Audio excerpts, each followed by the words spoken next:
Okay, it's 1 minute after 1 o'clock, so we're going to get started. I recommend you take notes.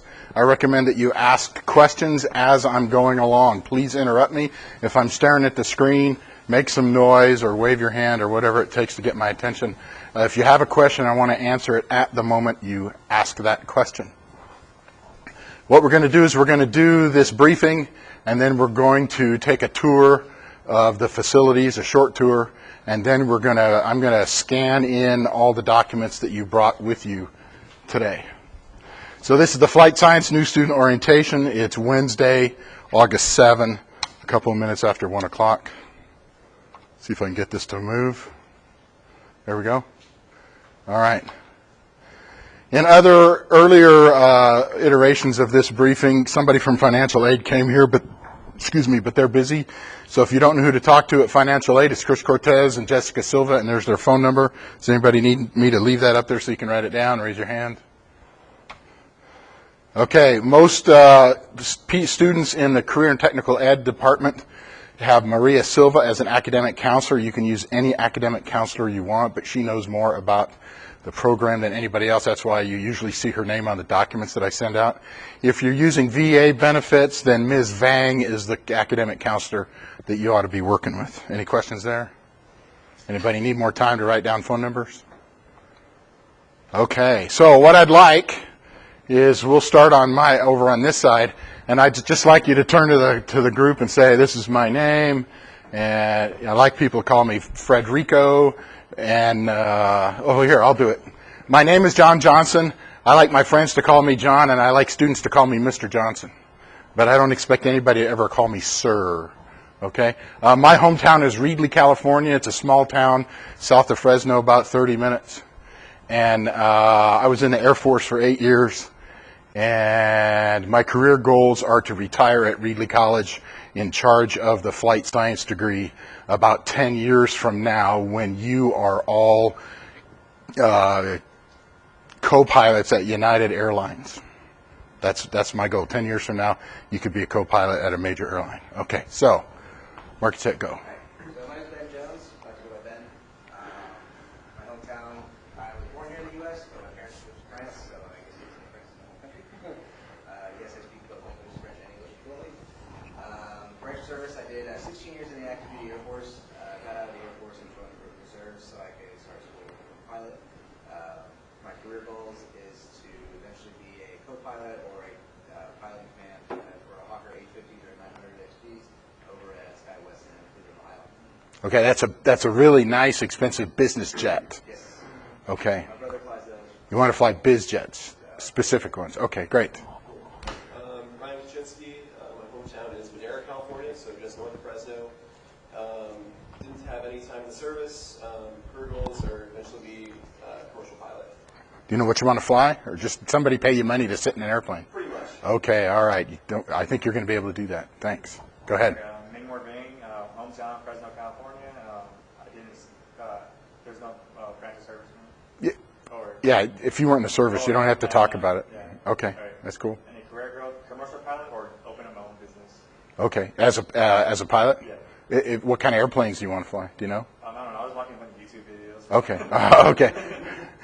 All right, just so you know, you're not going to be able to fly an SR-71 and go Mach 3. However, there is a couple of companies that are building prototypes for supersonic business jets. So if you want to fly Mach 2, you might be able to do that. Hello, my name is Jordi Alvarez. I was born in Mexico, but I live here in Mexico. I haven't served in the military. My career goals are to become a commercial pilot. What do you want to fly? You want to fly 747s? Or you want to fly parachute jump planes, or an Airbus? Okay, all right, cool. Hi, my name is Angel Montejano. My hometown is Bilbao, and my career goal is to become an airline pilot for United to fly Airbus to 320. Okay, so you will be a United Airlines co-pilot when I retire. Yeah. Okay, that's great. You're just moral support? Okay, all right. So you're not going to let him be immoral? Oh, okay, you'll think about that part. All right, thank you very much. Of course, you know who me. I would give you my phone number and my email address, but you wouldn't be here unless you already had that. So I already said, ask questions as we go along. All right, here's the stuff that we're going to make Xeroxes of if you brought them with you today. Is either you got to have a valid driver's license or a valid government-issued ID. Doesn't have to be a driver's license, but that's what most people have. And either your original birth certificate or a certified copy of it. That's proof of U.S. citizenship, so the TSA, Transportation Security Administration, says you can take flying lessons. If you're not a U.S. citizen, oh yeah, sorry. And if you have your medical certificate today, I'm going to need a copy of it. If you're not a U.S. citizen, I still need your medical, and we have to work on TSA approval, and you know who you are, so we can keep going. So I'm going to go really fast through VA benefits. Usually there's more than one person that's using VA benefits, so I'm going to go fast over this. So here we go. So don't drop any class until you come see me, the program coordinator, until you see your academic counselor, which is probably going to be Sue Vang, until you see financial aid, if you're getting any kind of financial aid, and you see the school certifying official, which is Miet Ciceli. I've seen people go online and drop a class, and then they find out that, oh, if I drop that class, then I'm going to owe money back to the VA, and my housing allowance goes down, and I would have just sat in a class and got an F if I had known that. So that's why I tell people, don't drop a class until you see all those people. The same goes for everybody else in here. I highly recommend that you not drop a class. You don't need to see the school certifying official if you're not using VA benefits. But you need to see me and your academic counselor and financial aid before you drop a class. Hi. Everybody already did introductions. Did you mind saying your name and where you're from and what you want to do when you grow up? Okay, you don't have to grow up, but what do you want to do as a pilot? Well, I want to do the, my name is Rose. I want to do the commercial pilot. You from around here? No, from Fowler. I'm currently a police officer, but... Fowler, that's from around here. Well, Fresno. I'm a Okay. Fresno PD officer. Is there anybody here from Reedley? I don't even live in Reedley. Nobody in this room lives in Reedley. Okay, so commercial pilot, so does that mean you want to fly business jets? You want to fly airlines? Airlines. Okay, all right. You want to fly for United? Wherever. Wherever? Okay, Angel wants to fly for United. He already knows what airline. And Jordy wants to fly Airbuses. So, did you say United too? No? Okay, all right. Okay, all right. And your name is? Hi, Valeria. How you doing? So, would you tell everybody your name and what are you doing here? Why do you want to be a pilot? Commercial airline pilot, yeah. Sit in the front seat, eat sandwiches, with the autopilot on, read magazines. Has anybody ever been in the front cockpit of an airline while it was flying? Do the pilots get to eat sandwiches if they want? The pilots, just so you know, the pilots at the airlines, they get first class food. Yes, really, for free. And they get to read magazines while the autopilot's flying the airplane. I mean, you got to look up now and then to make sure it's working right. And where are you from, Valeria? Madera. Okay, we have another Madera person. All right. Okay. So the last slide right here is don't drop a class unless you see me, the program coordinator, your academic counselor, and the financial aid office. And if you're using VA benefits, you also need to see the school certifying official. That applies to everybody. And if you come to see me before you drop, we'll talk some more details. And if you're using VA benefits, the VA pays for a class twice. So if you flunk it once, they'll pay for it again. The downside here is we don't start classes up every semester. So if you don't pass a flight course, you're going to have to wait a year for it to start up again. I'm not complaining. I'm not saying that's likely to occur. I'm just letting you know you need to pass all your flight courses your first time through. Your gen eds, they offer those all the time. Who cares about those? I mean, you need to pass your gen ed courses. So I recommend you get at least a C or higher in your gen education classes. I recommend in your flight courses you get straight A's. That's my best recommendation there.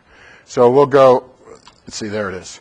So have you talked to your counselor about delays in your housing allowance and BAH between terms and all that stuff? Okay, if you have any questions, I did this for 8 years and most of my students were using VA benefits. So it's not that Ms. Vang doesn't know what she's talking about, but she's good? Okay, great. All right. All right. So there are 3 classes that you need to take this semester. 101 is the ground school. It's Monday, Wednesday, Friday, 8:30 to 9:50. Is that right? Yeah, 8:30 to 9:50. Okay. Oh, I even wrote it up there. That starts on Monday, this Monday the 12th. Please come to class. The flying lab We don't start flying until the third week of school, but we meet that Tuesday next week, the 13th, also at 8:30. And I can't remember if it's in, this is classroom 5, and when I give you the tour, the next classroom over is classroom 3. I think we're in classroom 3 the whole time. It's just when I scheduled this, I thought I might have more than 20 or 30 people, and that room only has 24 student seats in it. Okay. So, because that day, that Tuesday, we're going to talk about the flight lab a lot. I'm going to pass out the course syllabus. We're going to review safety procedures and a whole bunch of other stuff. So I'm going to say this about 5 times today. Even if you're not registered for your flight lab class today, because you're trying to get your FAA medical, or you're trying to finish your finances, or whatever it is, please come anyway. Please go to the flying lab anyway. Go to the ground school anyway. Go to the simulator class anyway. Now, when I put the schedule together for Flight 107, I actually had 3 Flight 107s because I had almost 40 people applied. As it turns out, this semester, the 40th person has just applied. But unlike last year, where half of the people that applied actually came in and started classes, this semester, more than 25 people out of that 40 have either not contacted me back, or they said they're not coming at all, or they said they want to wait another year. So this is very different. I thought today I'd have 20 people in here. If you'd have asked me a month and a half ago, I'd have said, oh, we're doing like 35, 38 people. We're going to have 18 or 20 people. So it's not the way I expected. I'm not complaining. It's certainly not your doing, but it's not the way it is. The simulator lab, I can put 12 people in it. But it's better if the labs aren't too big. So I figured, we're going to need at least 2 simulator labs, and I put 12 in each. That's 24 students. But 12 is a lot of students to teach in one simulator lab. So I stopped letting people in at 8 or 9 students because I started realizing less and less people were coming. But the college has a thing about class sizes being smaller than 10. They don't like it. So probably what's going to happen, there's at least one person that cannot take the 7 a.m. lab because of their work schedule. So it's probable that the 7 a.m. lab is going to be canceled. And if you're already signed up for the 7 a.m. lab, you're going to have to take the 10 a.m. lab. So I think there's somebody who has a class at 10 o'clock. Is that right? Did you schedule a class at 10 o'clock? Right. Okay. Well, the likelihood of you getting in is about 99.9%. Because right now, I don't have 12 people that say they're coming.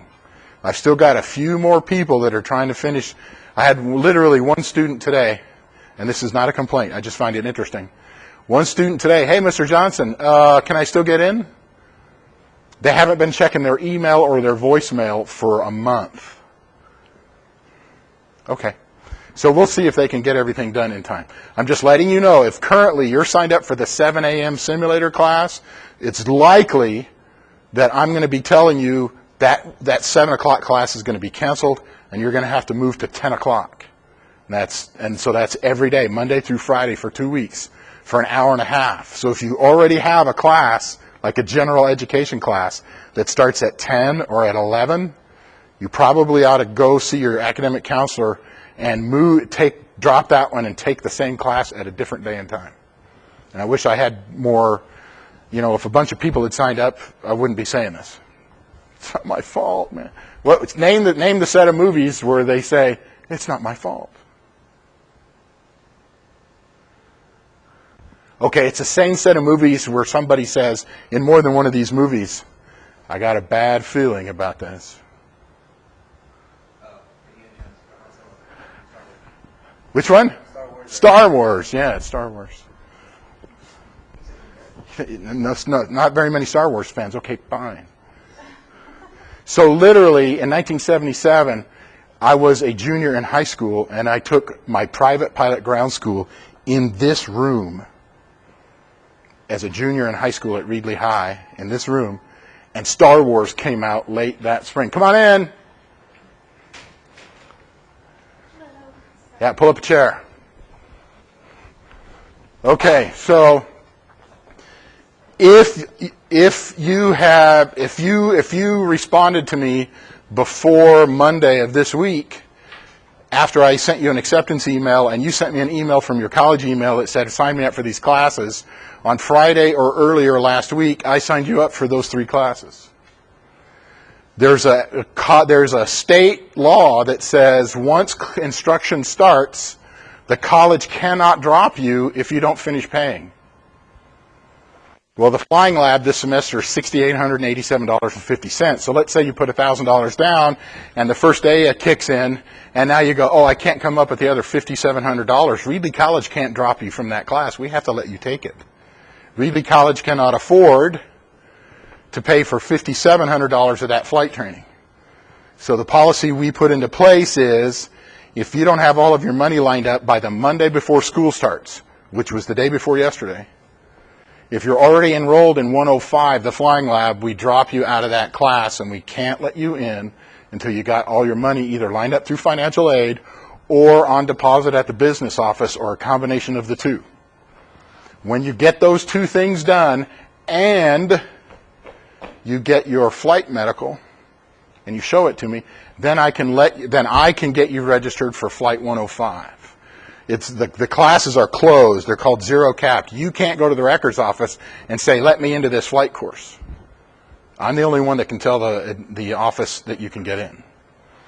Does anybody have any questions about that? I know there's more than one person in this room that is still trying to get their finances together. Don't feel bad about it. But you have until August 23rd. That's the second Friday into the semester. August 23rd, you got to get all that money lined up, and you got to have that FAA medical certificate in your hand and show it to me. Otherwise, I can't let you in to fly this semester, period. That is the drop dead date, August 23rd. Now, if you want, it might not be a good idea, but if you want, you can stay in ground school and simulator class, because they're inexpensive. I think ground school is about $150, and simulator class is $23. But if you decide you're going to come back and try this again in August, you're going to have to take those classes again anyway.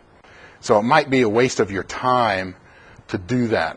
If you want to think about that option, we ought to talk outside of this briefing about whether or not that's a good option for you. Anybody have any questions about what flight courses you need to be signed up for? If you need to take general education courses, you need to see your academic counselor on which ones you need to take and when you can take them and how to sign up for them. You have to sign up for the general education courses. I can't do that for you.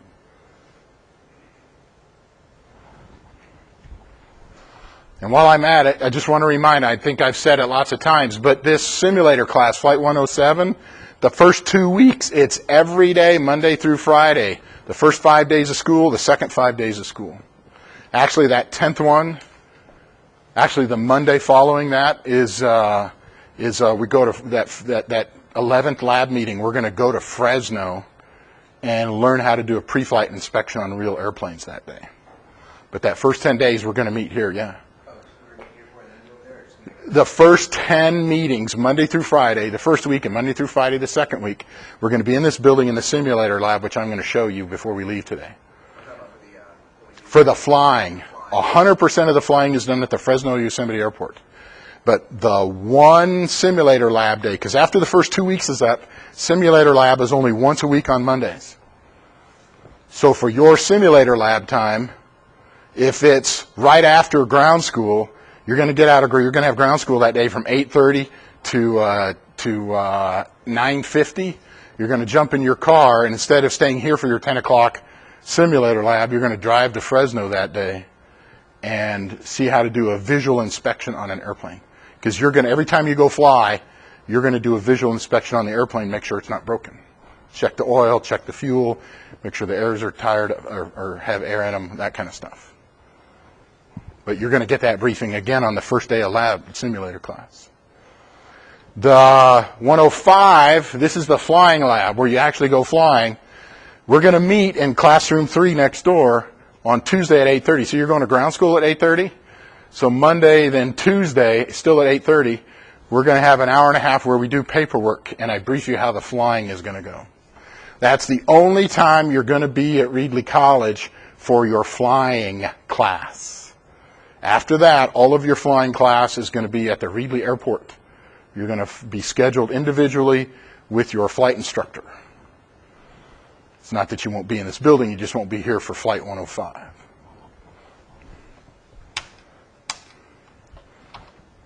All right, we already talked about Gen Ed classes. And just to be clear, just in case you don't know, for most people, you get more financial aid if you're taking at least 12 credits. To get the largest housing allowance, if you're using VA benefits, you need to take at least 12 credits.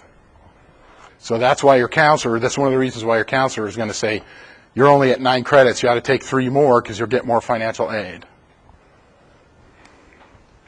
Oh, I highly recommend you don't go beyond 12 credits.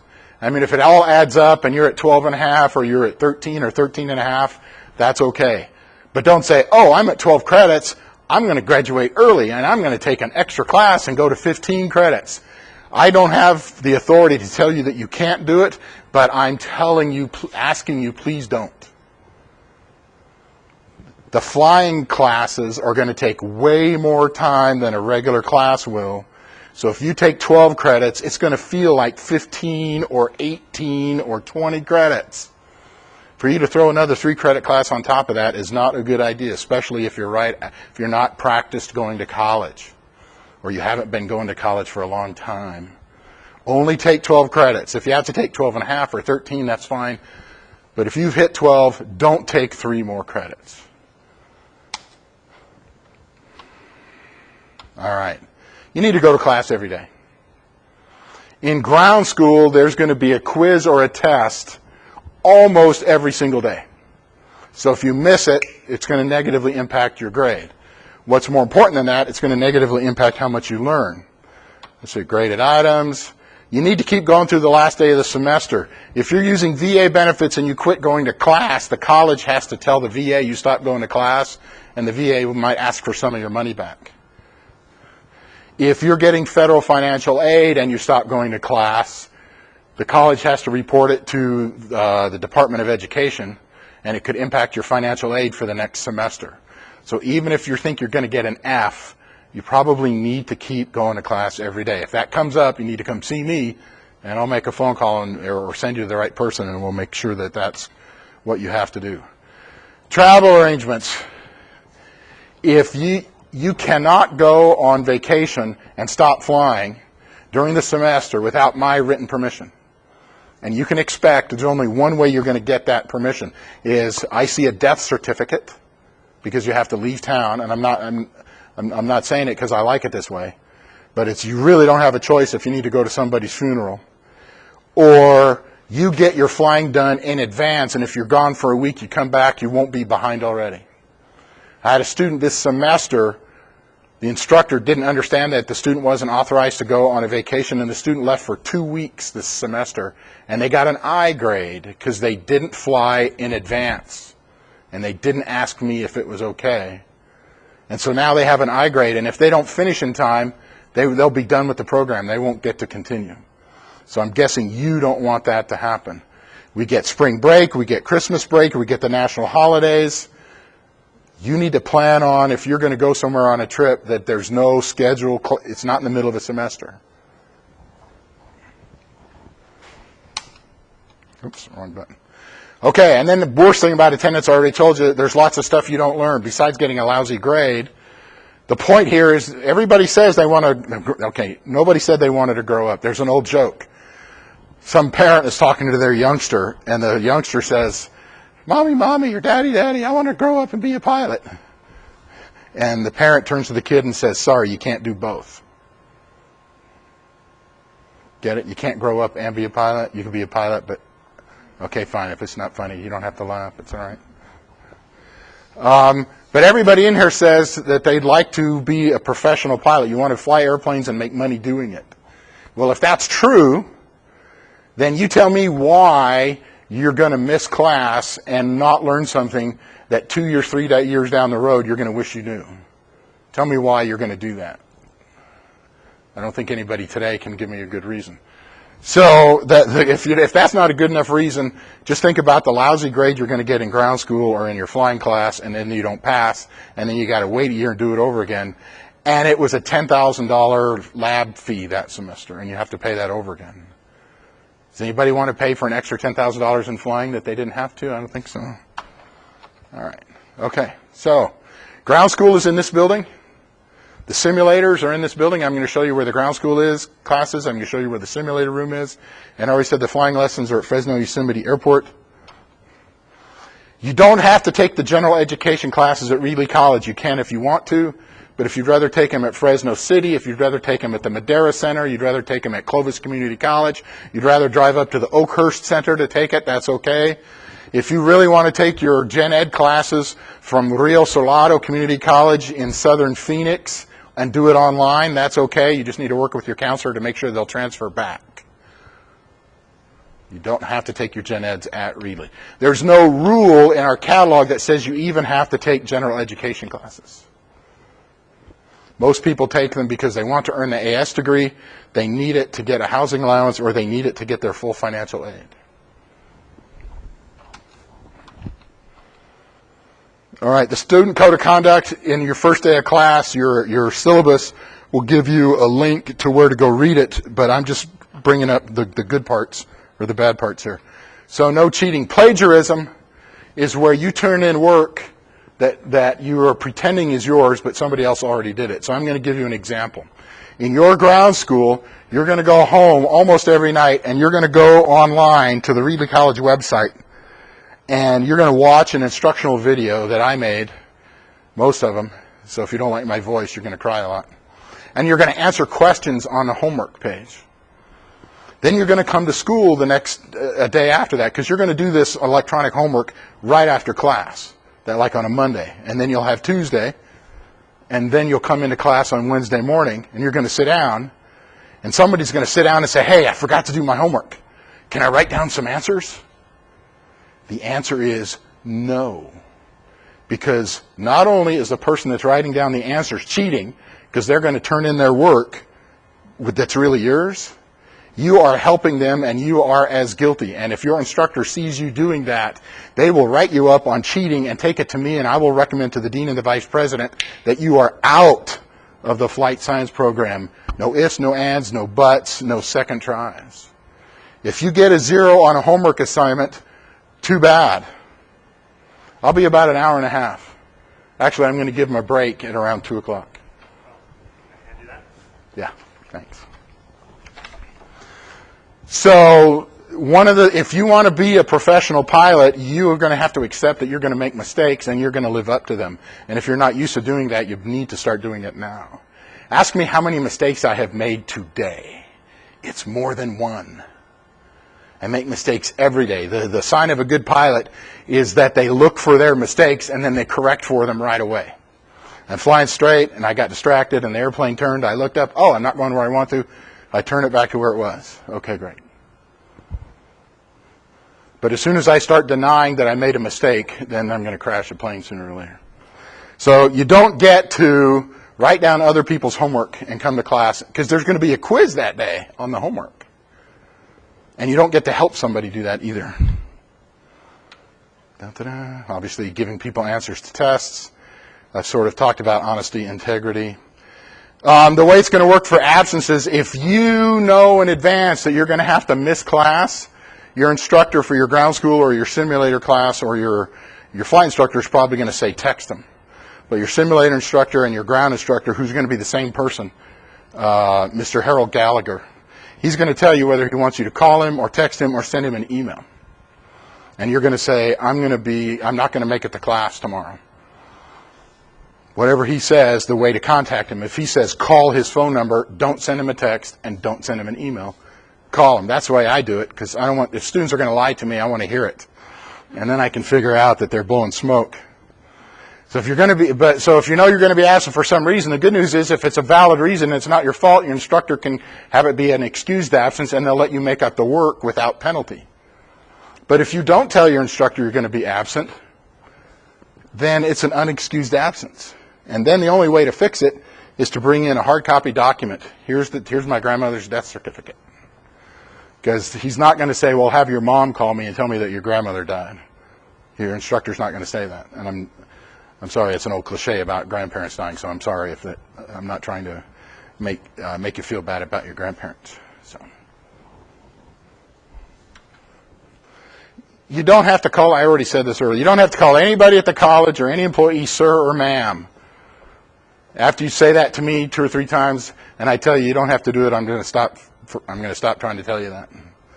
But if your instructor wants to be called Mr. Gallagher or Ms., I'm trying to think of a good name, Ms. Smith, then that's what you need to call them. So find out what they want you to call them and then just call them that. But you don't have to say it. I'm used to having classes with a lot of people in it that are from the U.S. military, and they say sir and ma'am a lot, and you don't need to do that anymore. All right. It's like I said, after 2 or 3 times, I'm not going to worry about it anymore. All right, so this is the way it works. If you don't like the way something is going, the very first person you need to talk to is, if it's in your ground school, you need to talk to your ground school instructor. If it's in simulator class, you need to talk to your simulator instructor. And if it's your flight instructor, you need to talk to your flight instructor. Once you've had that conversation and they haven't fixed it the way you like it, that's when you come see me. I'm the program coordinator. Because if you walk into my office and say, oh yeah, this instructor, blah, blah, blah, blah, blah, I'm going to say, well, when you spoke to that instructor, what did they say? And you say, well, I'm too chicken to talk to him. I'm going to say, if you're too chicken to talk to your supervisor now, what are you going to do when you're flying in an aircraft where you're the co-pilot and you're too chicken to talk to the aircraft commander when you think they're screwing up? So I'm going to say, you need to go talk to your instructor. After you have, be polite, be courteous, but try to fix it. If you can't, then you come and see me. And after you tell me your side of the story, then I'll go talk to the instructor, and then I'll start figuring it out.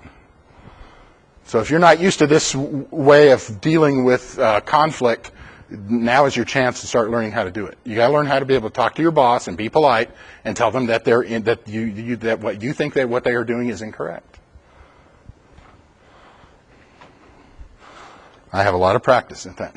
After you see me, and let's say I talk to the instructor and I've talked to you, and I say, no, the instructor's right, you're wrong, sit down, shut up, and do as you're told, and you still don't like it, it won't bother me a bit if you go see my supervisor. My supervisor is the Dean of Division C, David Clark. If you want to write that down, you can go see Mr. Clark. My preference is that you tell me he's coming, that you're going to go see him.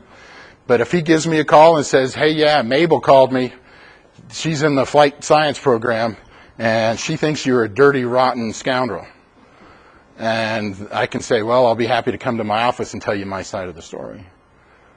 Probably, he may just have both of us in the room at the same time. But I've never had a student do that.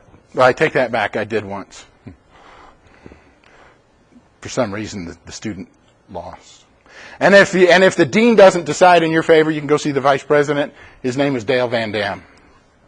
So I'm just letting you know that you have recourse if you don't like the way things are going. You can do something about it.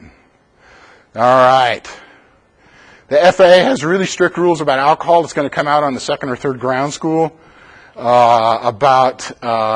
Just so you know, Reedley College, you can't be here at the college and be under the influence of alcohol. But the definition is kind of vague. The FAA, on the other hand, when you go flying, you can't be under the influence of alcohol. You can't have a blood alcohol over 0.04. You can't have consumed alcohol within the last 8 hours. And you have to comply with all 3 of them. So if you got hammered last night and you come in this morning and you have a hangover, you are under the influence of alcohol. And if you get into the airplane, you're violating federal law. And quite frankly, if you do that, that's one of those ways to leave the flight training, the flight science degree as fast as humanly possible. I will suspend your flying, and in a month you'll have a piece of paper that says you're done and wait for your refund. Have a nice life. Using prescription drugs that are not prescribed for you is most of the time a federal offense, especially if it's an opiate or a good narcotic. If you have a backache and your family member has a backache and they say, here, take one of my pain pills, it's like, thanks, Mom. I know you're trying to be a good role model, giving me drugs that aren't mine. That's a joke. Thanks for laughing. But that's against federal law, and that's against the FAA laws. And so I want to be a commercial pilot, and so I can't do that. I can't do that. If you've got so much pain that you need to get a prescription for it, go see a doctor. But as soon as you start taking certain pain medications, you have to stop flying until you're done taking them. But I've had a student do that, and they were randomly drug tested. And then they came in the next day with a signed confession. I took my wife's pain medications. It was an opiate. And it was like, you're done. Sorry. Thanks for telling us. You're going to get a refund of what you haven't flown, but you'll never step foot in one of our flying machines ever again. And they were just fortunate that we didn't have the legal, we didn't have to tell the FAA. But we almost did. All right. Illegal drug use. Don't take illegal drugs. So in California, you can use medicinal marijuana if you have a prescription, and in recreational marijuana, there are certain times in California where you can do that, and California-based law enforcement doesn't do anything, right? Is that correct? Right? You can go to a place here in California and buy recreational marijuana. Is that not correct? I know that's correct because my 81-year-old grandmother has the shakes, and just a couple of hits, and 90% of it goes away. I'm not making this up. She's on her fourth different prescription medication, and it doesn't do much. But a couple of hits on some really good weed, and it almost goes away. Well, she's 81, and she's not driving, and she's not flying machines. And probably the federal government isn't going to come raid her house because she's got a little tiny piece of marijuana, okay? It's her decision. She knows what she's doing. All right. So we can talk all day long about the legalization of marijuana and how good and how bad that is, but that's not what I'm talking about. I'm talking about the fact that in California, there are ways to not get busted for it, right? Okay, marijuana is still a Class 1 narcotic with the federal government. And the FAA and the laws surrounding flying are all federal laws. You know, in an airplane, as soon as you lift up off the ground and the wheels aren't touching the ground, you are legally not in California anymore. You are legally not in California anymore. Did you know there's no federal law for open container alcoholic beverages? You could take off the ground. Now, the pilot can't have any, right?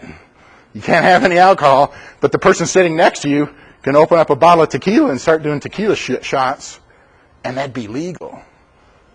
I'm not saying it's a good idea. I'm not saying it's a good idea. I'm saying it's federal law that is in place as soon as you get off the ground. Federal law says marijuana is as bad as cocaine and heroin. So the FAA, they have a thing about it. If you have an accident, you will be blood tested against your will. A court order will be sent if you refuse, and they will get you. And if you test positive for marijuana, you're done flying. Just say goodbye to your career. Say goodbye. The airlines probably won't even hire you to throw bags into the back of the airline. So I'm telling you today, pick your high. I like saying that because it's fun.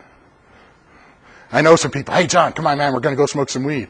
I'm like, I'll sit on the other side of the room, because if I inhale too much and I go flying and I get in an accident and I get tested positive for marijuana, I'll be done with flying the rest of my life. And I'd rather go fly in airplanes than go getting high on marijuana. That's just my personal choice. You need to make a choice and then stick with it forever, or at least until marijuana is legalized across as a federal law, which may or may not happen in your lifetime. Okay, there. Driving record. If you have more than 2 DUIs, if you have 2 DUIs or more in the last 2 or 3 or 4 or 5 years, the FAA won't issue you a medical because they think you're abusing alcohol. They say, what, you got 2 DUIs in the last 3 years? You have to go get evaluated by a psychiatrist to see if you're dependent on alcohol, and we won't give you an FAA medical. So if you have a DUI and you get a second one, the FAA could suspend your medical certificate until you can prove to them that you're not abusing an alcohol abuser. So I cannot more highly recommend that no matter how many DUIs you have right now, get 0 more. If you already have 0, that's great. Get 0 more. You want to get a job as a corporate pilot? You want to get a job as an airline pilot? They will do a background check on you, and they will pull your DMV records. And the smart companies won't hire you if you have even 1. So think about what you want. I know a guy, he said, you know what? I never get in a motor vehicle when I have been drinking. My wife drives. And she doesn't get hammered. You know what I do? My wife and I never drive. We never go out to eat and have anything to drink. Literally, for at least 15 years, I have not drank an alcoholic beverage of any kind in any amount and got in a car and sat in the front seat and drove. I either don't drink, or I take an Uber or a taxi, or I buy a case of tequila and go home and drink it all at the house. Okay, I'm just kidding. I've never bought a case of tequila. Jeez, you guys will believe anything. All right. You can expect criminal background checks to be done on you when you get jobs. In fact, a criminal background check is going to be done on you to get a Fresno Airport identification badge. If you've had, I don't know what I hear all these rumors about getting an airport, city of Fresno Airport ID badge, and it's something about if you have a felony in the last 10 years, you won't get it. And if you don't have the ID badge, you can't be on the ramp next to the airplane by yourself. And you have to be able to do that your first semester because you're going to solo an airplane by yourself this semester for 5 hours. That's probably going to be 4, 5, 6, 7 flights. You're going to fly the airplane by yourself. And you have to be out at the airplane by yourself, and you need a valid airport ID badge. So the person that was going to bring those forms for you to fill out today couldn't make it today. So you're going to do that next week. But if you can't get an airport ID badge, you're going to be dropped, even if it's after no matter when it is, because you can't finish the course. You will automatically get an F. So if you have a felony within the last 10 years, you need to seriously think about whether or not you're going to be able to. You want to stay here this semester. Okay, there's the deal about the badge. All right. The official communication system at Reedley College is your Reedley College email. Have you noticed I've sent you some emails that say, reply to me from your college email in bold print? It's because, for instance, if you tell me here's the classes you want to register for, I can't just send an email to the records office, sign Frederica up for these classes. I have to have an email from your college email account because that proves it's you. And then I forward that to the records office. If you get an email from Reedley College, including me, to your Reedley College email address, then as far as we are concerned, we have officially notified you. Now, you've noticed that I try really hard. I'm not perfect, but I try really hard that when I send you an email to your college account, I send it to your personal account. But there's 20 other humans on this campus that are going to send you emails, and they're only going to send it to your college account. So I'm going to suggest that you log into your account, and there's a way to do it, and I don't know how to do it. You can have your college email forwarded to your regular email. Oh, where is it? There it is. So that's the Student Information Technology Help Desk phone number. It's area code 559. So if you are unable to figure out how to get your college email working, or you're unable to get your college email to forward to your regular email, then that is the phone number to call, because I don't know how to do it.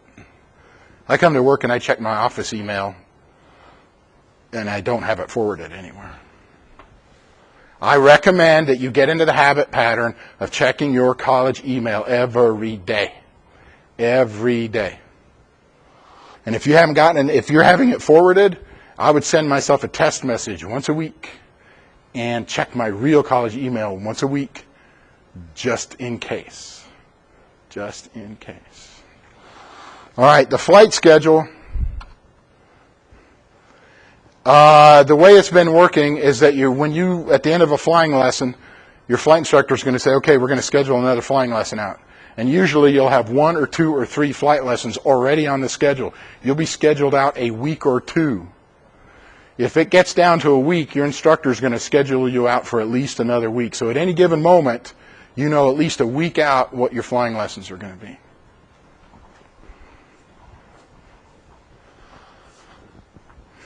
And what we're going to do on the first day, on that Tuesday at 8:30, when we get together for the first time for the flying lab, one of the forms you're going to fill out is going to be your non-availability sheet. And you're going to write down, here's when I'm in ground school class, here's when I'm in simulator class, here's when I'm taking my other gen ed classes, and here's when I'm working.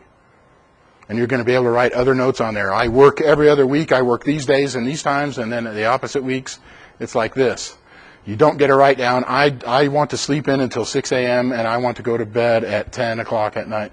I had a student one time, they wrote in chow every day at noon, so that we would not schedule that person to fly at noon. So I had to give it back to him and say, you got to get rid of that, because, well, I got to eat lunch. And I go, yes, you do. Do you want to eat lunch or do you want to fly? You can eat lunch early, you can eat lunch late, but if we need you to fly at noon, I'm serious, he wrote chow every day of the week at noon. Okay. I had another student wrote sleep all the way till 8 o'clock every day. Till 8 o'clock. It's like, it's cool, man, I wish I could sleep. You just write down when you absolutely can't be there. So that's one of those things you need to do when you come to class on Tuesday to your first flying lab. You need to bring your class schedule so that you can fill out that form and say, I've got English Monday, I've got English Tuesday, Thursdays at noon, and I've got math Monday, Wednesday, Fridays at 1 o'clock, so that we put it into that schedule. And then I take everybody's paper a couple of days later and I sit down with all the flight instructors and we match their availability with what you wrote down. Like this, I have some students that work 5 days a week, the same exact shift at 2:30 in the afternoon. So they can never fly Monday through Friday from 2:30 until 11:30 or whatever it is. So guess what? I match them up with instructors that fly on the weekends.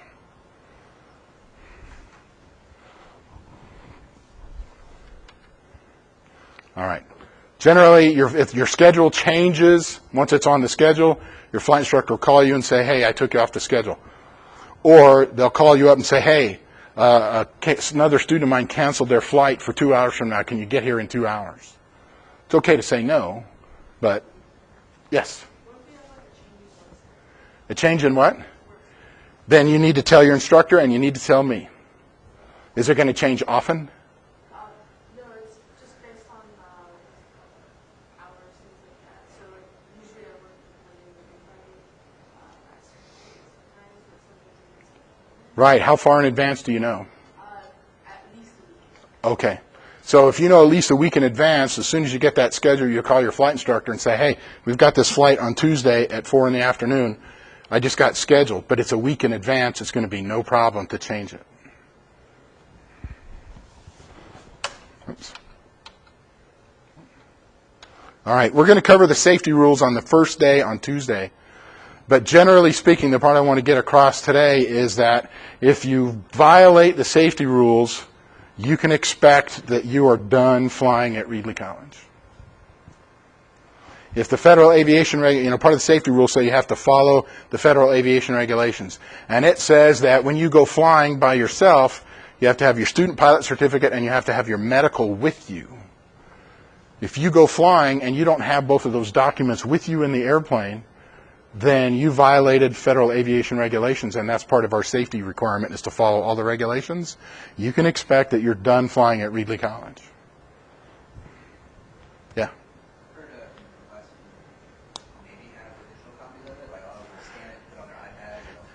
That doesn't count for FAA purposes. Yeah, you can pull stuff up on your iPad and show your insurance to the police officer that pulls you over because you were going 90 in a 25-mile-an-hour zone. Hopefully they're being very courteous to you when you went 90 miles an hour. But with the FAA, it has to be the original. So me personally, and so that brings up a fun point for me. Fun point, that's not a fun point for me, is that you need to have, and it doesn't need to be a pilot bag. It can be a $7 Walmart backpack, although I would be worried about a $7 backpack having the straps rip off.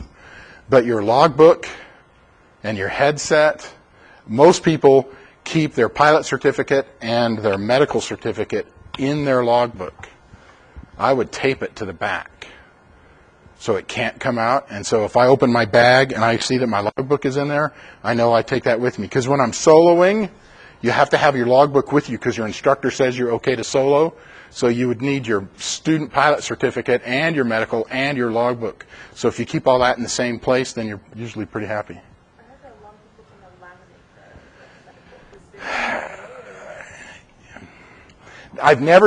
People have asked that question before, and the FAA has never answered it publicly, whether you can laminate your medical certificate. The nice thing is, if you think it's starting to get ratty, you can get a new one for $2 or $5 from the FAA, and they mail it to you. So, me personally, I would not do it.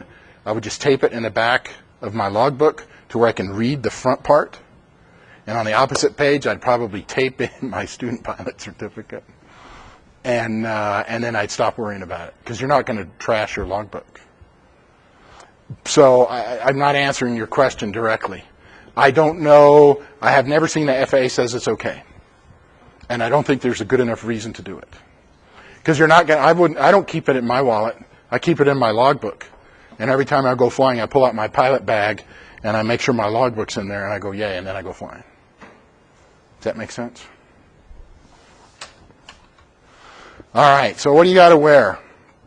If you are at a Reedley College flight course, you have to wear this shirt. And when I say this shirt, I don't mean you have to wear mine. It's too big for most of you anyway. You have to go to TKO Custom Apparel in Reedley. It's the only place to get this shirt. And I think it's $23 each. You can go in there and buy as many as you want or as few as you want, all the way up through Friday, 12, 13, 14, 15, it's the 16th. The gentleman that operates that, he takes everybody's money, and he doesn't order them until Friday the 16th. But you got to go in there by noon on Friday the 16th and buy at least one. And then he orders them all. He saves them all up because I'm sure he gets a discount the more he orders. And then he has them in by the second Friday of the semester, August 23rd. So TKO Custom Apparel. If you look at the flight equipment and textbook document that was emailed to you, the last page is a page from TKO Custom Apparel. You could drive there today. You could do a Google search. TKO. It's on. I can't remember if it's on 10th Street or 11th Street between G and I. I think it's about $23 a shirt. Yeah, if you look at one of those documents I sent you, the one that says flight equipment and textbooks, scroll all the way down to the bottom. All you have to do is say, I want an aeronautics. Go walk in there. I want a Reedley College aeronautics shirt. That's it right there. Reedley College aeronautics shirt. Oh, okay. Try them on. Don't guess your size. He's got some of these. Not the same color and not with the same embroidery. But the difference between 2X and 3X is huge. So this is, I know I'm overweight, but this is still pretty big, but a 2X is, all right, never mind. Try on a shirt. Remember, you're going to sit in an airplane. For some reason, my stomach gets bigger when I sit down. I'm not really sure about the laws of physics, but when I sit down, my stomach expands. So, okay, you're going to sit in an airplane. Essentially, starting on Monday, 26, 20, 23, before 20, on Monday the 26th, you will have had a chance to go get your shirt. And starting on Monday the 26th, you got to wear a gray aeronautics shirt to ground school, to simulator class, and every time you go flying. If you show up without that shirt, your instructor is going to say, how come you're not wearing your shirt? And no matter what you say, you can't say, my dog ate my shirt. Your instructor is going to say, don't come back to class without wearing your shirt. Because if you do, I'll ask you to leave. You get one freebie starting on Monday the 26th. Nobody's going to ask me why you have to wear a uniform shirt? No, but can you wear, is this long sleeve or short sleeve? Either one. Can you wear in the wintertime like long johns underneath, or does it have to be? Oh, I'm sorry. You can wear anything on top of it or under it. Yes. You can get long sleeve or short sleeve. If I can see these things sticking out underneath your sweater, I'm cool with that. Yeah. It doesn't have. If I'm your instructor that day and I can't see it, I'm going to ask, and somebody will go, yeah, see, look, I got it on. I go, oh yeah, okay, thanks. But I look pretty close already. I don't like looking stupid, asking questions I already know the answer. So nobody's going to ask me why you need to wear a uniform shirt. What? Oh, although I'll know everybody in here really fast. No, that's a good guess. But my question was, nobody's going to ask me why you have to wear a uniform shirt? Okay, that's all right. You don't have to ask. I'm sorry? It's okay? Oh, you're asking me the question? Okay. So how simple is it to buy 2, 3, 4 shirts? I have 17 of them. One for every day of the... I'm just kidding. I don't remember if I have 5 or 6. I only like to do my laundry every month, once a month. So I wear each shirt for 3 days in a row, and then... all right, thanks for chuckling. I appreciate that. You're going to be asked to follow a boatload of rules. Not just the Reedley College ones, Not just the ones for each class, and every instructor is a little different. Not just what your flight instructor tells you to do, but all those FAA regulations, and some of them you're going to think are stupid. If you can't demonstrate to me that you can live up to this one silly, easily complied with rule, then you're telling me that you are probably not living up to other rules that are really very, very important. That's one reason. Another reason I've found is that when you put on that shirt, whether you think about it or not, subconsciously your perspective is going to change. I'm now working as a student to be a professional pilot, and that's why I'm wearing that shirt. I don't personally give a rat's behind what anybody else thinks. I wear this shirt because it changes my perspective. When I put this shirt on, I'm the program coordinator, and it is my job to make things work for flight students. I also think it's terrible for me to ask people to live up to a rule and then I don't live up to it. I doubt you will ever see me without wearing this shirt unless you run into me at Bevmo on Herndon Avenue. Has anybody ever been to Bevmo? Don't raise your hand. Okay.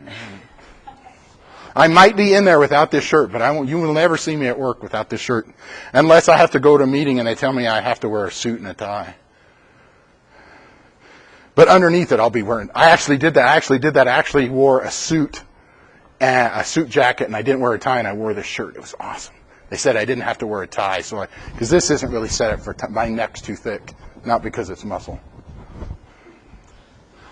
All right, we're going to finish this slide. Okay, the Aeronautics Club is probably 95% aircraft mechanic students. We're going to take a break here in a couple of minutes. And then we're going to come back and take a tour, and then we're going to Xerox off paperwork. Most of the students you're going to see in this building are aircraft mechanic students. It's 4 semesters. They're in here from 7 a.m. until 1:50 every day with a 30-minute lunch. They started the Aeronautics Club back in the 1970s before I started going to school here at Reedley College. You are invited to go to be a member of the Aeronautics Club. And there is an official aeronautics t-shirt. Any day that the Aeronautics Club meets, if you would rather wear your Aeronautics Club t-shirt instead of this, you are 100% authorized to do that. So whenever the Aeronautics Club is meeting, you can wear your aeronautics, but you'll have to go to the club meeting to be able to buy a shirt. So I don't know. They usually meet on either Wednesdays or Thursdays when they get out of class at 1:50. But I would say we ought to make them change it to 10 o'clock, but you'll all be you won't be in simulator class at 10 o'clock after the first 2 weeks, except on Mondays. So maybe I'll try to convince them to have their Aero Club meeting differently. All right. When you go out to the airport, you got to wear toes closed. You can't wear sandals.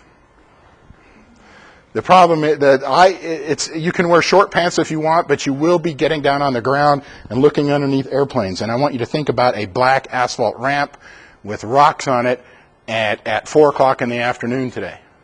How happy is your knee going to be? So I personally would rather sweat and have long pants than sweat less and wear shorts. But if you want to wear shorts, it's okay with me.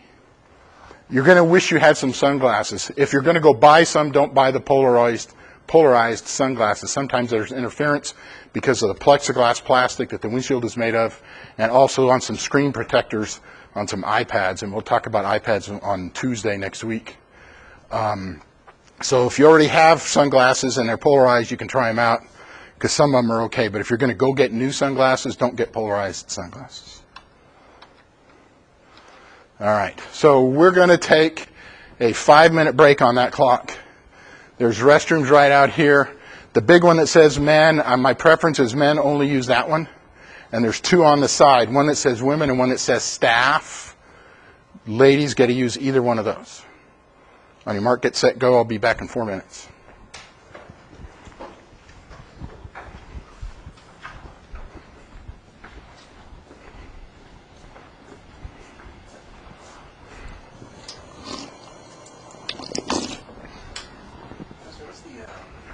School policy on Air Force Reserve or reserves Let me hit pause, and I will give you the answer if you follow me back.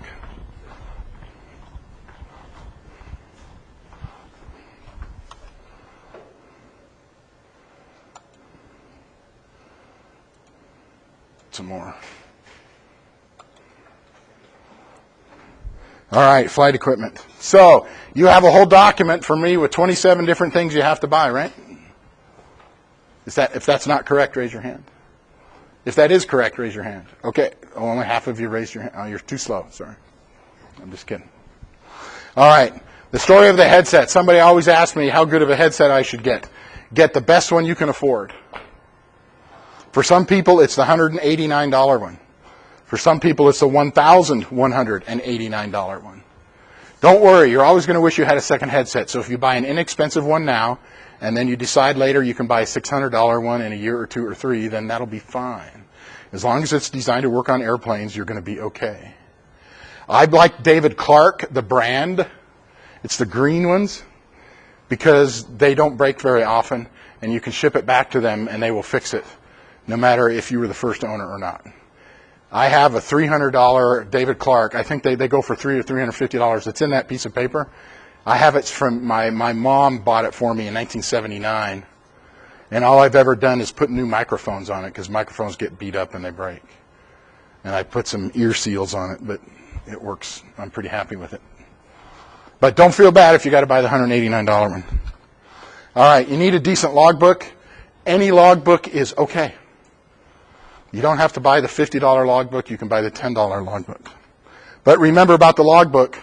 This logbook, when you apply for a job as an airline pilot or as a corporate pilot, this is the binder you're going to show somebody. So if you got an extra 10 or 15 bucks and you can buy the $25 one instead of the $10 one, I would buy the $25 one because it looks better.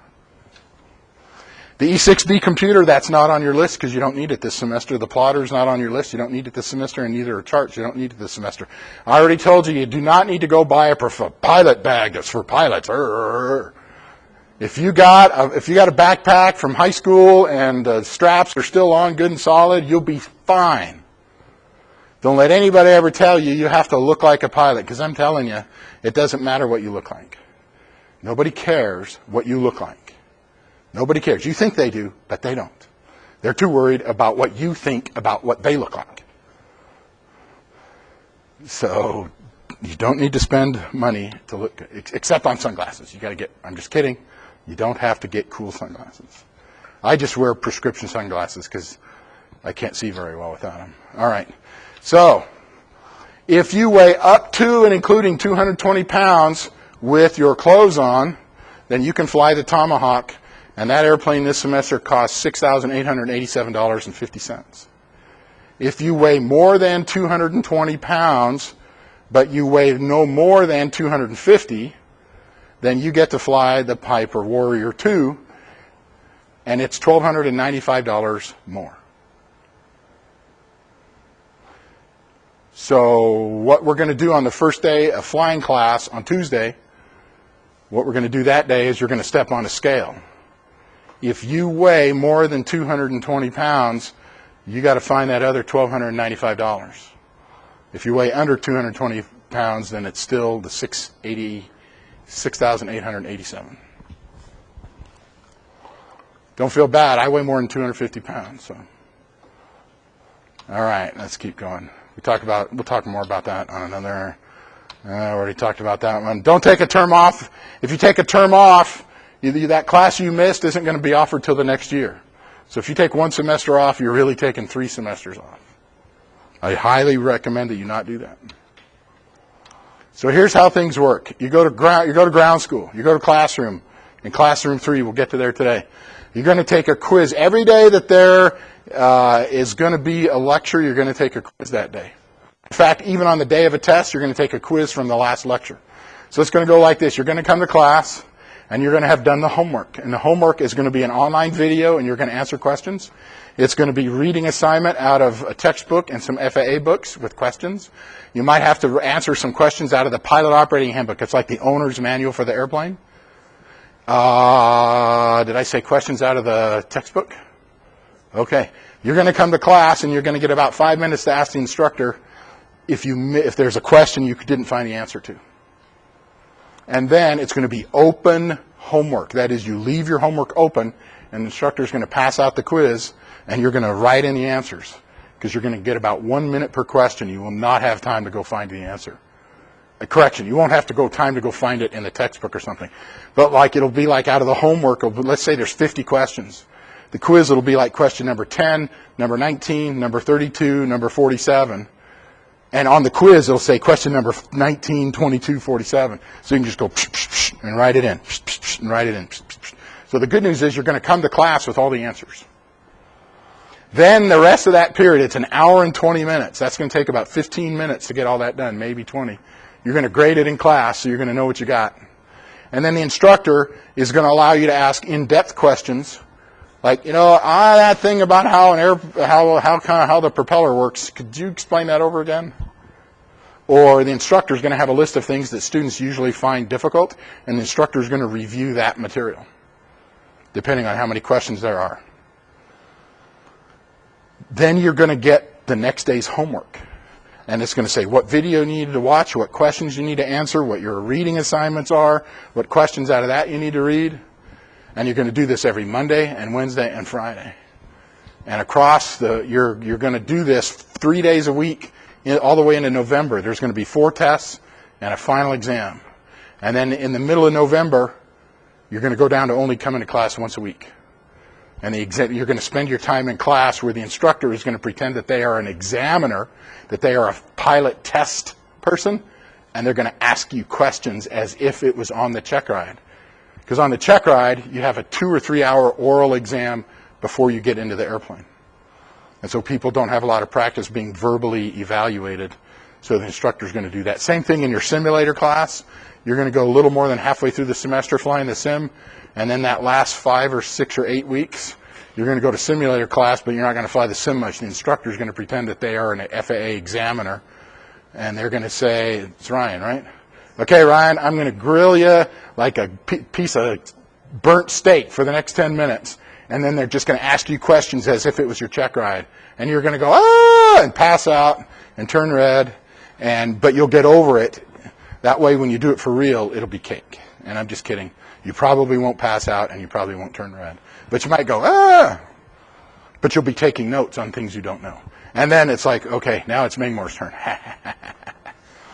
See, I'm going to grill you like, I'm trying to think something politically correct, like old pineapple. Have you ever grilled pineapple on a barbecue? You have? Have you ever it's hard to burn pineapple, though. All right, so if I can burn you like pineapple, that means you really had a rough time. Okay.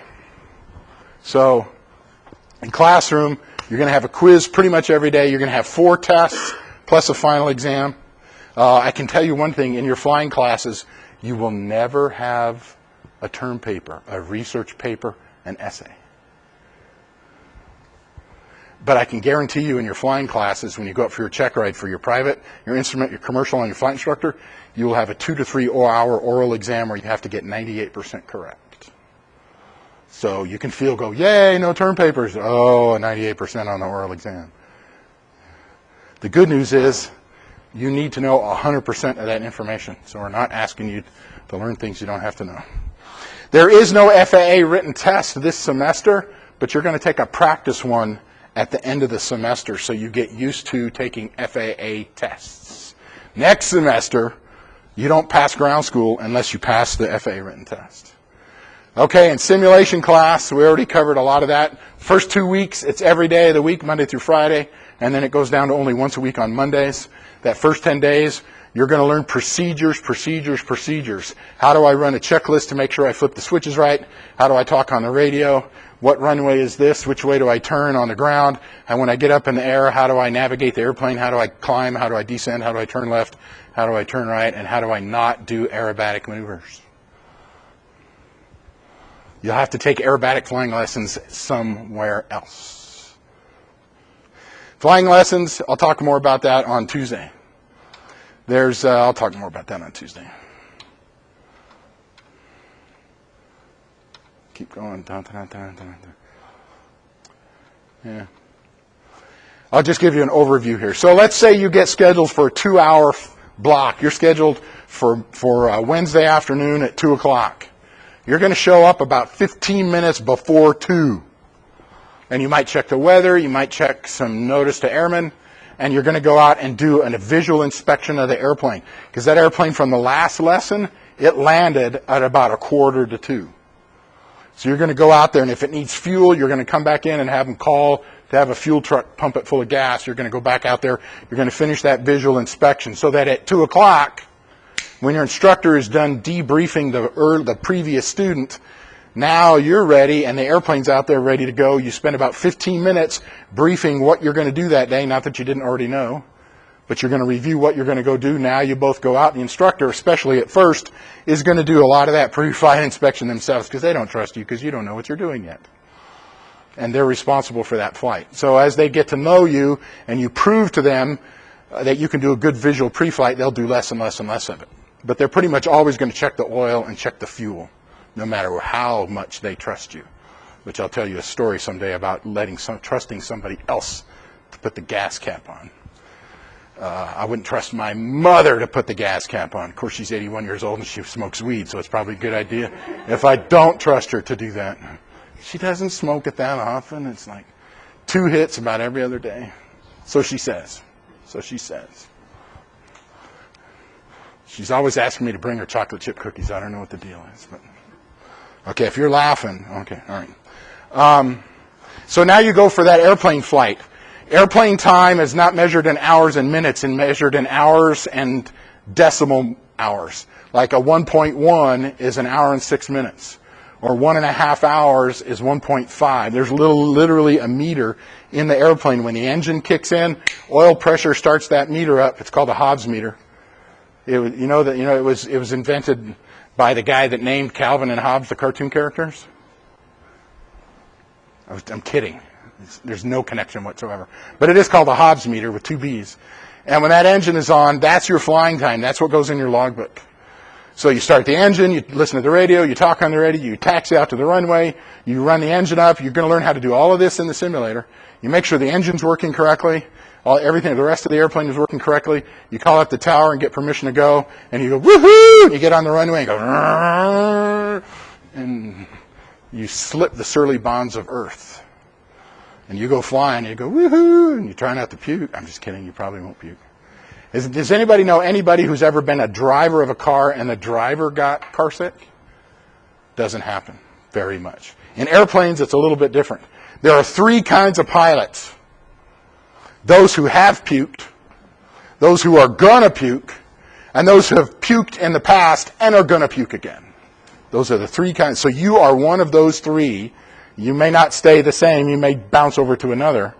But don't ever feel bad if you have a day, especially when it's hot and there's thermals and there's air rising and airplanes bouncing around and you get a little sick and you puke. Relax.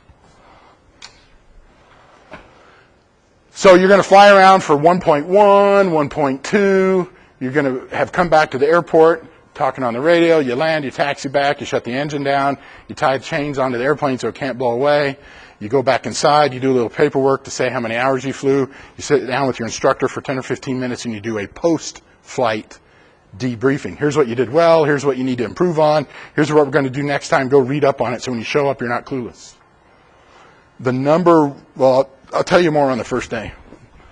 Otherwise, we'll be here all day. You got to study a lot. We'll talk about more about that in ground school. And we're not going to talk about that. Why is this now? That's weird. Okay. You're going to get this on the first day of class. This little ratio right here. According to our accreditation agency, for every hour of class time, you should be learning outside of class for 2 more hours. Whether that's doing homework or studying for a test or writing a term paper that we don't do. That's what our accreditation says, that when we offer a lecture class like ground school, we have to make it so that for every hour you're in class, you got to do 2 hours outside of class. Well, you're going to meet 3 times a week for an hour and a half, so that's 3 times 1.5 is 4.5. That's pilot math. Woohoo! I can multiply 3 times 1.5 in my head. Okay, so 4.5 times 2 is 9 hours outside of class that week. But that's for a typical college class. How many college classes do you think do they have an oral exam at the end where you have to get 98% correct? Has anybody ever taken an oral exam where you had to get 98% correct? What was that? You what? A competition? Oh, okay. So you've had practice being verbally evaluated? The only time this has ever happened to me is when I went up for FAA check rides. I don't know if I've ever been verbally evaluated, except when I've been arrested by the FBI and interrogated in a dark room. And then they wanted 100% correct answers for some reason. Fortunately, I passed. I gave them 100% correction. And, 6-8 years later, they let me go. So if the norm is 2-to-1 in flight, since you got to get a 98%, just so you know, I was kidding. I've never been interrogated by the FBI. It's only been immigration. They're the only ones that have ever detained me at the airport. Has anybody ever come into the United States and you're from a foreign country and you're checking in and they look at you and go, and all of a sudden somebody comes up, the ICE people, the law enforcement people with firearms in holsters, in uniforms. Would you come with me, Mr. Johnson? Yeah, bring your luggage. Okay. No. Am I the only person that's ever happened to? Your boss, actually? Okay. Was he a known criminal and that's why they stopped him? No. Oh, so he was different than me. Is that what you're saying? You have the same name as You know what they told me after about an hour? They said, okay, you're free to go. And I go, hey, dude, what's up? Because we were best buds by this time, right? I'm just kidding. And he said there are people that use the name John Johnson as an alias and get fake passports and come into the United States. And they decided that I wasn't fake. I was the real John Johnson. That's why they let me go. But they didn't interrogate me that badly. The lights weren't that bright. And the handcuffs didn't hurt that much. But flight is 3-to-1 or 4-to-1. So that means if you're in class 4, and this is just for your flying class, not your science and math and English. That 4.5 hours multiplied times 3. Let's see. There's 12 plus 1.5. 13.5 hours times 4. That's 18. Everybody learns differently. Some people can read a book and learn most of it. Some people can read a book and they get to the bottom of the page and they don't understand any of it and they read the page again and again and then hardly any of it sinks in. Everybody's different. You can learn to read by reading, you can learn by watching video, you can learn by listening, you can learn by doing. So everybody's different. So you don't have to feel bad if somebody has to study less than you to get the same grade. It doesn't mean you're smart or dumb. It means you're different. I mean, I had to get over when I was a kid. I rode these really short yellow buses to this special school that had a fence around it. They told us to keep all the bad guys out. I found out later that it was to keep all of us kids in. Did anybody go to school in a really short yellow bus? And they called you special a lot? Am I the only one? Okay, all right. So the number one reason why people don't get into the program is they can't come up with the money. The number one people fail the program is they don't study enough and they flunk ground school or they flunk the oral exam. You tell me how much you're going to study. I mean, don't literally say it out loud, but you get to decide. I'm not going to go home with you and write down when you work. One last one when you study. One last thing on this slide. Study group, study group, study group. I started teaching full-time in 1992. Does anybody in here remember 1992? And how old were you? You don't have to answer that question.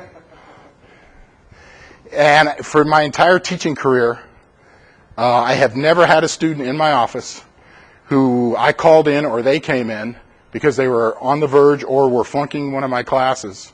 Not once did they give me a different answer than as follows. I would say, they'd sit down, oh, I'm flunking. Yeah, I know, that's why I called you in here. And then I would say, tell me the names of the people in your study group. And not one single person ever since 1992 ever said anything different other than, I'm not in a study group. Every single human being that has been in my office for 37 years, No, 27 years. Who was flunking out, and I either told them to come to see me or they came to see me. Not one of them was ever in a study group. Now, I know people that get straight A's and they never participate in a study group. I have a student who's returning this fall. They have pretty close to a photographic memory. I taught their ground school last year. That student never missed more than one on a written test. Never more than one. Half the time he'd miss 0 and half the time he'd miss 1. That person did not belong to a study group. But that person could learn by reading a book once and they knew it. Okay, I'm not that way. So I'm guessing some of you are not that way either. So what's going to happen on the first day of ground school, we're going to pass out a piece of paper, and you're going to go to write down your name and your cell phone number and your regular email address, the one you check a lot, and you can say, yes, I want other students to have this in case they want to call or text me or email me to be in a study group. Or you can write no. It's up to you. I've only had one person in the last 15 years not want to be on the list. But hey, that's up to you. There's a place for study group to meet in the tutoring center. There's private rooms where you can shut the door. There's rooms in the library. And this last 2 semesters, a lot of the flight science students, they were in the break room here in the aviation mechanic lab 2 or 3, 4 times a week. So there's plenty of places. No, you cannot use the simulator room as a study room. You can't be in there unless an employee is there with you.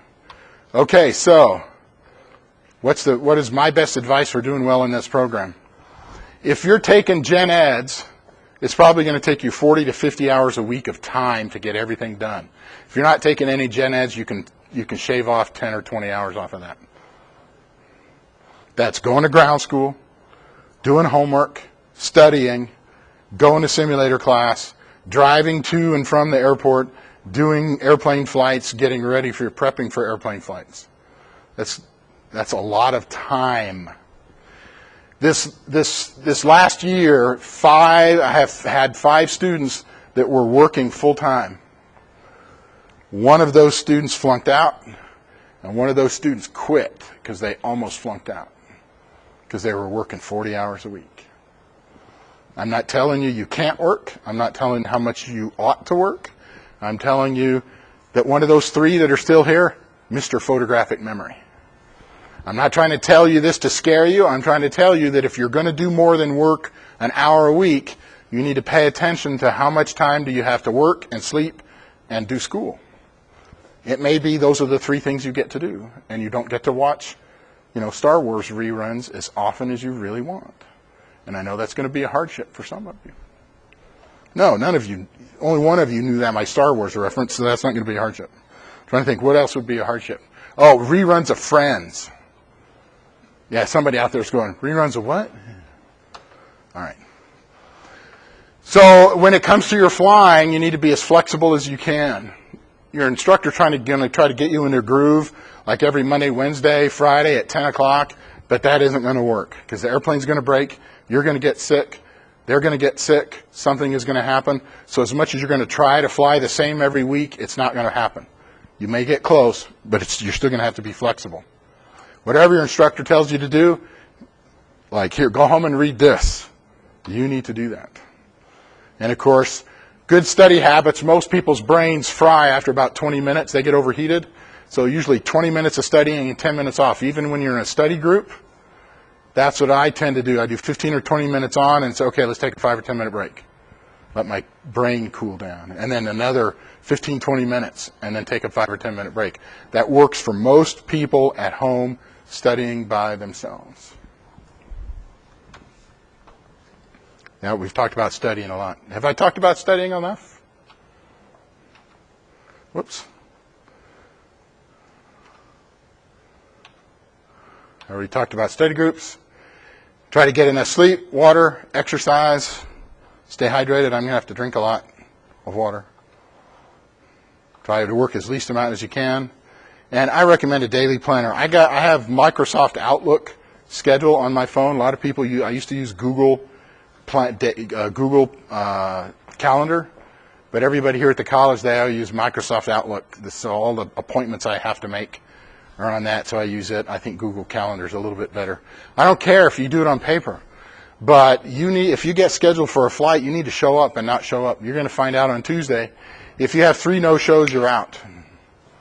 If you don't show up for a flight, your instructor's going to tell me. You don't show up for a second flight, and just so you know, you and I will be having a conversation. You don't show up for a second flight, there's going to be paper on you, and you're going to sign it. And then third time, you're done. Don't worry. In 8 weeks, we'll refund whatever you haven't flown, and you can take your money and do whatever you want to with it. You just won't be able to do it in the flight science department. Stay connected. This is the last rant you're going to have to hear from me today, except for the rants that I do on the tour. So,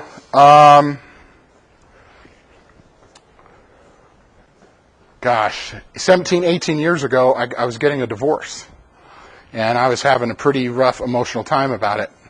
And there was this big project that my boss had me do, and we were 2 or 3 weeks away from the deadline, and I didn't think I was going to be able to make it. So I went to my boss and said, I got all this stuff I got to do, and it's kind of freaking me out. And they said, oh, okay. Well, that report that you're doing for me, I can have it postponed for a week. I have to take it to a committee and brief them, but I can have it put on the schedule for the next month. I can give you an extra 4 weeks. Yay. But I didn't come to my boss the day before it was due, because the agenda for that meeting would have been published, and he would have said, I have to give this report tomorrow. Why are you telling me the day before? I stayed connected with my boss.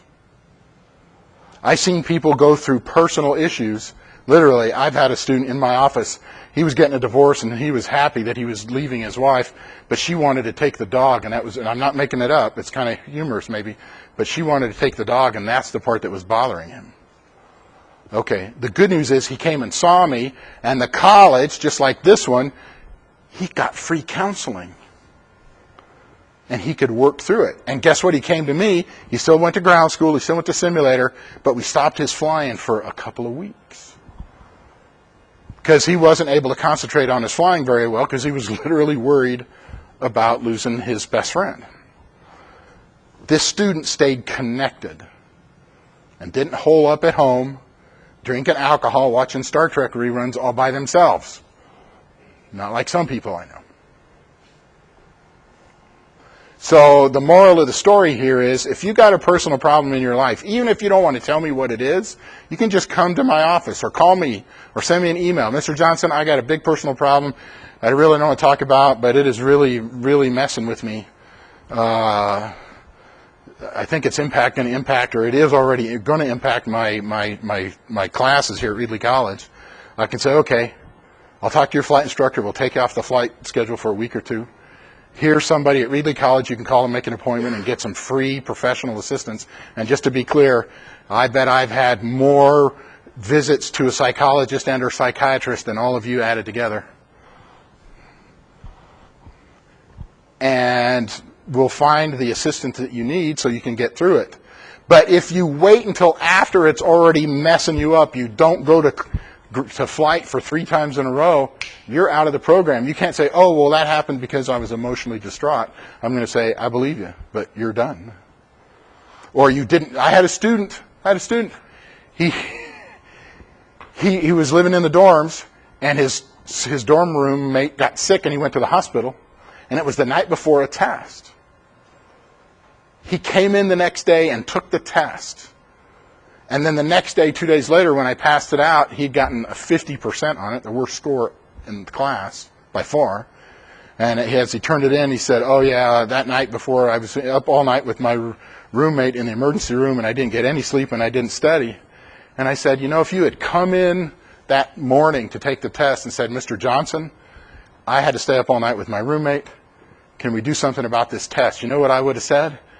I'd have said, bring me the paperwork from the hospital, and I'll call the dorm people and confirm that's your roommate, and you can take the test next week. But they didn't stay connected. So guess what? They're 50% stuck. So I'm not going to sit here and say that I can fix everything. All I can say is that if you tell me that something is going on, we can figure out what the best solution is so that you don't have negative things happen that screw up your ability to become a commercial pilot. because that's what I am here to do. I'm not perfect. I screw up every day. The program is not set up the way I want. Reed College is a bureaucracy. And most of the employees on this campus are members of unions. And we can have rants all day long about bureaucratic institutions that are state-funded, and most of the employees are members of unions, and their supervisors don't boss them around as well as I think they ought to. Just so you know, I'm in the union. I'm not one of the bosses. But here we are, and here it is my job. But I have a limited amount of things that I can do, and I promise you that I'm doing everything I can to make everything work for you as well as I can. I'm also telling you that there are going to be things that you're going to go, man, this is not working the way I planned. Then you need to tell me, and I can spend some extra energy at that moment or at that week and see if we can make things better. But if you don't tell me, I might not know, and then I promise you, if I don't know, I won't fix it. I swear if I don't know it's a problem, I swear I will not fix it. You've been very kind to let me rant. So I want to do a quick tour, and then we're going to meet back at the Xerox machine, and we're going to take some scans of documents. So if they're important documents, I would not leave them here.